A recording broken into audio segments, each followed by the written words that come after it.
Lord, I thank you. LaTonya Thomas Give me the right words to say to bless this young man, God. is waiting for her knight in shining blue. Okay, I see a truck coming. This story begins 4 days prior. And I mowed the front grass, and I was breathing a little different, but I was okay. Mrs. Thomas was tackling some yard work at her Decatur Street home. When I got to the last section back here, that's when the craziness starts. Temperatures were hovering near 90 degrees. My left arm went numb. I felt nauseous and I couldn't get my breathing to slow down. The heat and humidity take their toll. I called 911 because I couldn't get my breathing to slow down and I got scared. I really felt like I was gonna die. Mrs. Thomas panics, but manages to call for help. And I was expecting an ambulance, but I was not expecting a hero in a fire truck that day. I believe it was toned out as a lady unresponsive. Firefighters from Station 17 on Semmes Avenue respond in minutes. When a citizen dials 911, that's the worst day of their life. Bones Logan was part of the crew. This time of year, it could be a heat-related emergency. The first responder with 19 years in the fire service says heat exhaustion can be fatal. Yeah.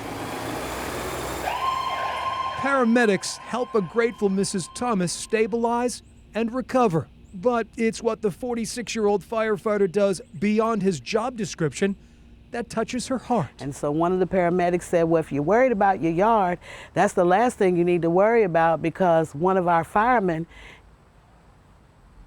is outside in the backyard cutting your yard.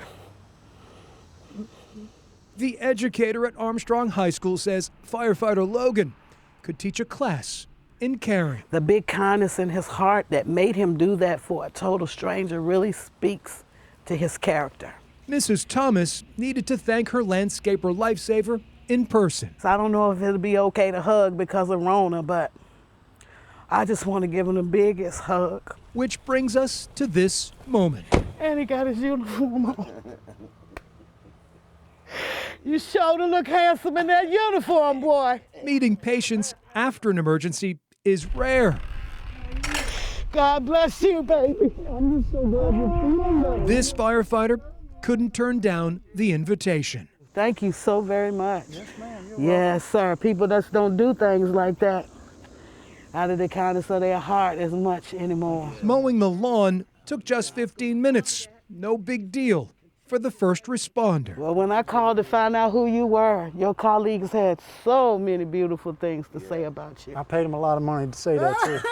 Mrs. Thomas says his actions will last a lifetime. Most of the guys in the fire service, we don't want medals or anything like that, but you know, the hug I got today, that's my reward. I just like to help people. That's, you know, if I can do something to make your day better, then that's what I try to do. Make no bones about it. When it comes to going the extra yard, We love you. firefighter Logan is a cut above. I believe that it was divinely ordered that day for those things to happen the way they happened, so that people can look at this young man and see that there are really kind people in the world who are willing to bless other people without expecting anything in return. And he's the example. Mrs. Thomas would like to show just how grateful she is. She and her friends will be catering a lunch for Bones and his fellow firefighters on his shift at Station 17 in the coming weeks. For Heroes Among Us, I'm Greg McQuaid, CBS 6 News.